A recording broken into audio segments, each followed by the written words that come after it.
Hah? Ning manuki, bahana meaning ya. Subhanallah. Jadi 3 kewajiban ya, memilih calon ibu. Yang kedua, nama yang baik. Yang ketiga, mengajar Quran dari awal. Jangan masuk Samsung dulu, masuk Oppo dulu, kemudian aja Quran, tidak masuk lagi Quran. Install dulu Al-Quran. Dah terinstall Quran. Subhanallah. Ada anak-anak yang tengok Oppo ini sakit kepalanya.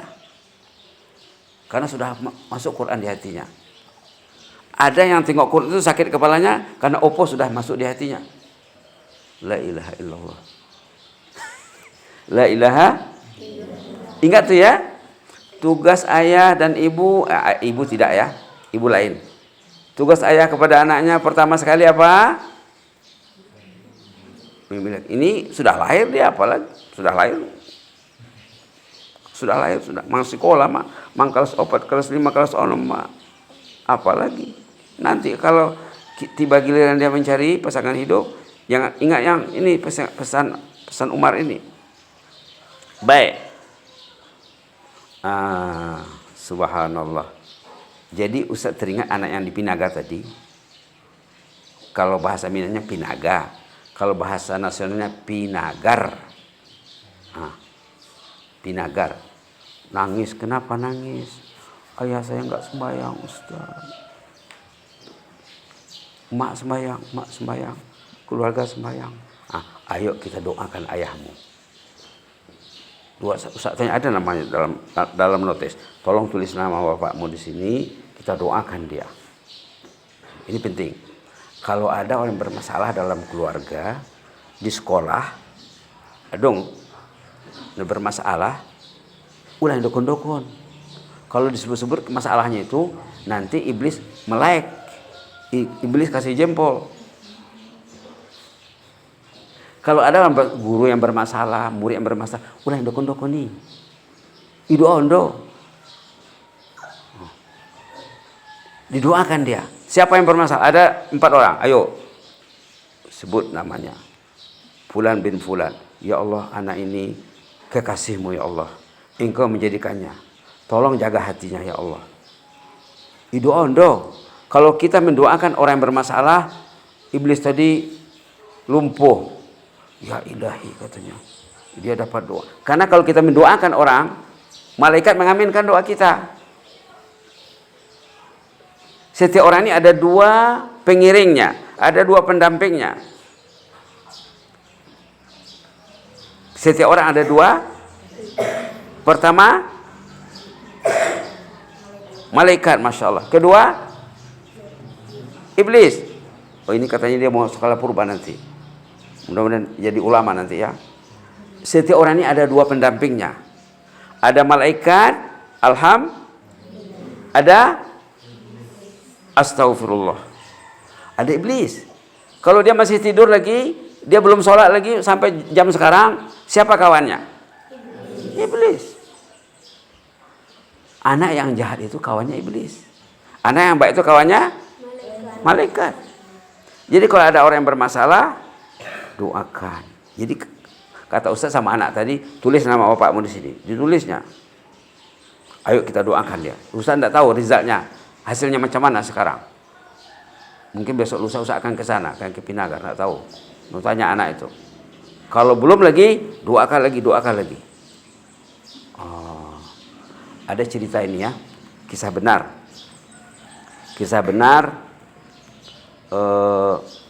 Seorang sahabat Ustaz ya. Di salah satu negeri lah, tak usah sebut negerinya, jauh dari sini. Kalau ke sana mesti naik kapal terbang. Dia jumpa Ustaz katanya. Dia ini kepala kantor dia. Kepala kantor. Dia bilang apa? Ada staf saya, pegawai saya di kantor selalu melukai hati orang. Selalu menyakiti hati orang. Lidahnya tajam bagaikan sembilu. Lidahnya tajam bagaikan asal mengecek ia adong malakna Ancit niroa. Mancit niroa. Kalau dia ngomong misalnya ada orang yang sakit hatinya. Lidahnya tajam bagaikan sembilu. Betul udah sembilu. Hah? Anak-anak tahu enggak sembilu ini? Nanti bawa buluh sini, bawa pisau. Nggak tahu sembilu itu. Baik. Jadi macam mana caranya Ustaz? Kata Ustaz, very easy. Apa? Namumuan deh. Very. Anak-anak ini belum belajar Inggris kah? Belum. Easy apa artinya? Easy apa? Mudah. Namumuan deh. So dia carana. Siapa namanya? Fulan bin Fulan. Tulis sama Fulan bin Fulan. Ayo, Bapak, ini kepala kantor tadi ya. Kita istighfarkan dia. Bapak di kantor berapa orang? 15 orang, 20 orang. Ayo bilang sama staff itu apa? Sama pegawai di kantor, kita istighfarkan Bapak ini. Don Bapak-bapak, Don. Bapak-bapak ya. Sebut namanya Fulan bin Fulan. Allahumma ighfir lana warhamna wa tub alaina innaka antat tawwabur rahim. Doa Allahumma ighfir lana warhamna wa tub alaina innaka anta at-tawwabur rahim. Amin istighfar kon ma doh kepala kantor nanti untuk Bapak nanti dongan-dongannya di kantor. Sesudah 15 hari ketemu lagi sama Bapak. Macam mana Pak? Wah sekarang sudah baik sekali katanya. Lidahnya manis bagaikan madu. Asal keluar madu yang keluar. Bunga yang keluar. Bukan lagi sembilu. Ini cara merawat orang yang bermasalah. Doakan dia. Kalau kita mendoakan, malaikat mengaminkan doa. Jadi udah komatu anak nang kita tangis sih. Irak kita doan jolo. Tapi karena sebut nama. Mesti sebut nama. Fulan bin Fulan. Fulanah binti Fulan. Mesti sebut namanya. Doakan. Setiap kali kita mendoakan orang yang bermasalah, orang itu ada malaikatnya. Malaikat mengaminkan doa. Orang itu ada iblisnya. Iblisnya pingsan tuh. Rebah. Ya ilahi. Kena pukul saya. Kena tendang saya.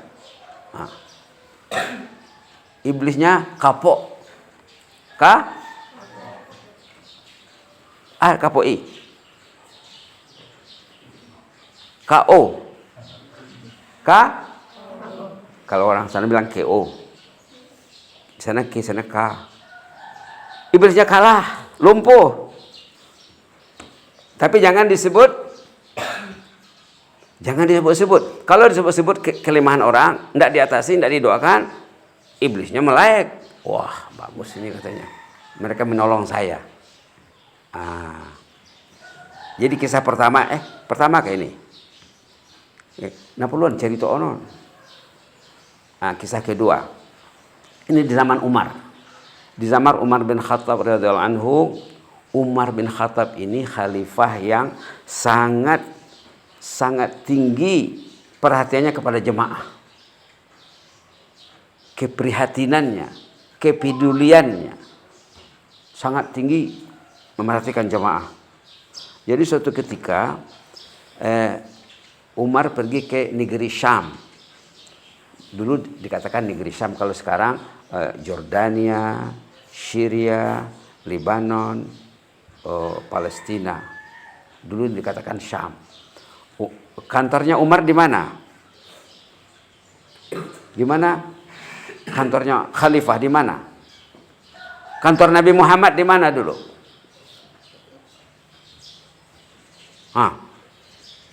Di mana kantornya? Lahir di mana Nabi Muhammad? Mekah, kemudian pergi ke situlah kantornya. Situlah kantor Umar bin Khattab. Kantornya di Medina, dia pergi ke Syam. Dia kehilangan seorang jemaah. Adong sada jemaah Nabi Asona pala ke Umar Sadun idaya balon. Biasanya Sayyidina Umar kalau pergi ke Syam ada jemaah itu. Satu hari Umar pergi ke sana, nggak ada. Lalu Umar nanya, mana Fulan bin Fulan? Nah, begitu Umar bin Khattab. Kalau kita pergi ke masjid sepatutnya ada jemaah yang selalu datang. Mana orang ini? Mana bapak ini? Mana ibu ini? Mana anak ini? Jadi Umar pernah kehilangan seorang jemaah di Syam, bukan di Madinah. Kalau di Madinah kata Umar, kalau ada yang tak datang sholat berjamaah, keli gitu bagasnya, masalahnya. Kata Umar bin Khattab. Lalu dibilang oleh jemaah, wahai Amirul Mukminin Umar bin Khattab, orang itu sekarang sudah berubah, bak siang dengan malam. Dulu dia selalu hadir bersama jemaah, sekarang dia sudah hanyut, hari-hari mabuk. Hari-hari mabuk. Disebabkan apa? Mabuk karena? Kenapa? Kenapa? Karena khamar. Karena minum memabukkan. Kata Umar, tidak masalah. Kata Umar apa? Tidak masalah. Ayo kita doakan dia supaya setannya lumpuh. Didoakanlah orang ini. Dan Umar menulis satu message. Message bertulis pakai surat. Ada tanda tangan Umar di bawah. Message-nya 3 ayat pendek. Ini ayat doa ini. Ayat penyembuh. Message-nya 3 ayat pendek ini ayat obat penyembuh. Dalam surah Ghafir. Surah Ghafir. Coba ikutkan. Bismillahirrahmanirrahim. Bismillahirrahmanirrahim. Hamim. Tanzilul kitabi minallahi al-azizil alim. Ghafiriz zambi wa qabilit taubi zid tauli syadidil iqab. La ilaha illahu ilaihil masir. Nanti balik ke rumah tengok ya ayat 1, 2 dan 3 surah Ghafir. Surah itulah ditulis Umar dalam kertas. Katanya sama yang membawa surat, tolong serahkan surat ini waktu dia tidak mabuk. Waktu dia tidak, orang ini mabuk, hari-hari mabuk. Dibacanya Hamim. Tanzilul kitabi minallahil azizil alim. Ghafiriz dzambi wa qabilit taubi syadidil iqabi zat taul. Syadidil iqabi zat taul la ilaha illa huwa ilaihil masir. Dan Umar mendoakan orang ini supaya Allah mengampunkan dosanya, supaya dia tobat ke jalan yang baik, kembali kepada jalan yang baik. Nangis dia bacanya, nangis. Artinya doa Umar dan jamaah makbul. Jadi hari ini tajuk tazkirah kita macam mana mendoakan orang yang bermasalah. Sebut namanya pengiduan tunasadi. Ya Allah, anak ini pintar ini ya Allah. Anak ini berpotensi untuk maju, tapi ada gangguan sedikit. Tolong hilangkan gangguan yang ada dalam hati, dalam fikirannya ya Allah. Baca istighfar yang tadi, Allahumma ighfir lana warhamna wa tub alaina innaka antat tawwabur rahim, ataupun ghufranaka rabbana wa ilaikal masir. Coba baca. Ghufranaka rabbana wa ilaikal masir. Ghufranaka rabbana wa ilaikal. Itu pun bisa. Ada orang bermasalah, kita doakan ghufranaka rabbana wa ilaikal masir. Ampun dosa kami ya Allah. Kami akan kembali kelak kepadamu. Susah nanti kalau dosa tidak diampuni. Subhanallah. Mustajabnya doa kalau kita mendoakan orang lain. Cara mengatasi masalah hidup, doakan orang lain. Masalah penyakit, ya Allah sembuhkan dia. Nanti malaikat yang menjaga orang yang sakit tadi, amin katanya. Ibu juga akan sembuh dari penyakit yang ibu alami. Oke ya. Jadi ingat-ingat ceritanya. cerita anak yang di Pinagar, cerita sahabat ustadz di satu negara yang dia kerjanya kepala kantor, ada pegawainya di kantor yang bermasalah, lalu kami istighfarkan, berubah, kembali ke jalan yang baik. Dan cerita di zaman Umar, cerita zaman Umar ini banyak dalam buku ditulis, bahwa ada dalam tafsir, nama tafsirnya Tafsir Qurtubi namanya. Ada cerita dalam tafsir bahwa ada orang yang sudah hanyut dalam dalam dosa najis tuh minuman keras, sudah hanyut, lalu didoakan oleh Umar bin Khattab kembali ke jalan yang benar. Jadi begitulah ya. Paling kurang doanya apa tadi?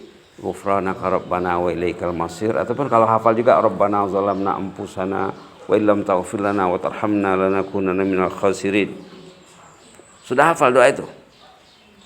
Coba kalau yang sudah tahu coba dibaca. Rabbana zalamna anfusana wa illam taghfir lana wa tarhamna lanakunanna minal khasirin. Doa ini sedih. Doa ini sedih.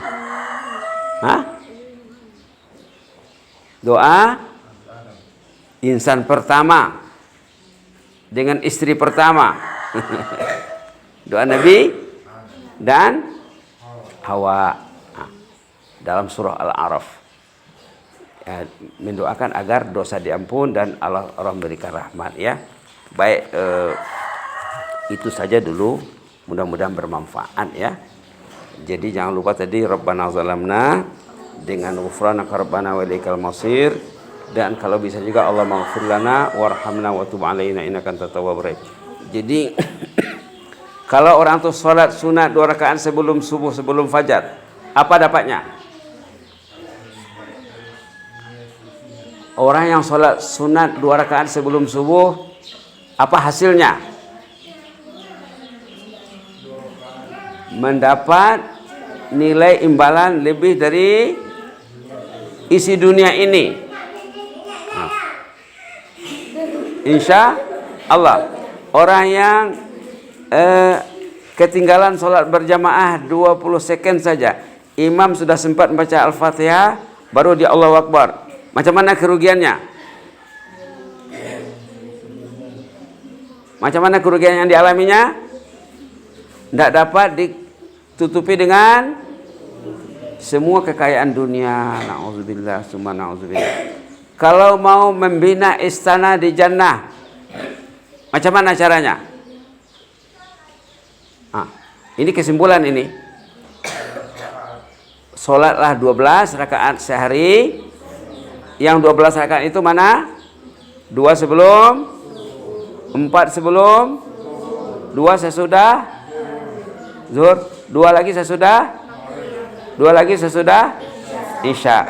Siapa yang sholat sunat 12 rakaat satu hari, Allah binakan baginya istana di jannah. Kalau selain amalan salat, baca suratul Ikhlas. Apa? Ayo kita baca sama-sama.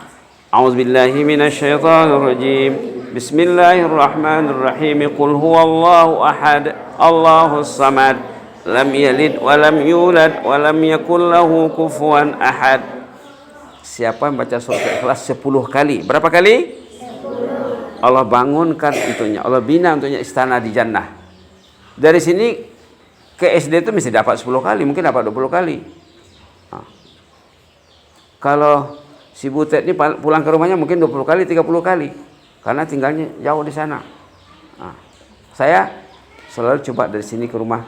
Kadang kalau jalannya ikut sana sedikit, jangan dari sini, dapat 20.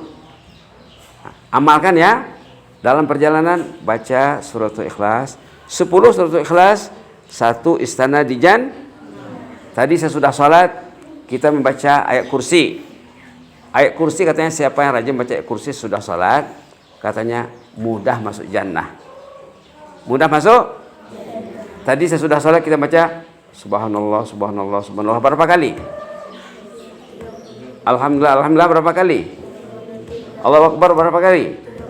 Itu katanya dalam hadis, siapa yang rajin baca subhanallah tasbih 33, Alhamdulillah tahmid 33, Allahu Akbar takbir 33, hanyut dosanya walaupun sebanyak buih di laut.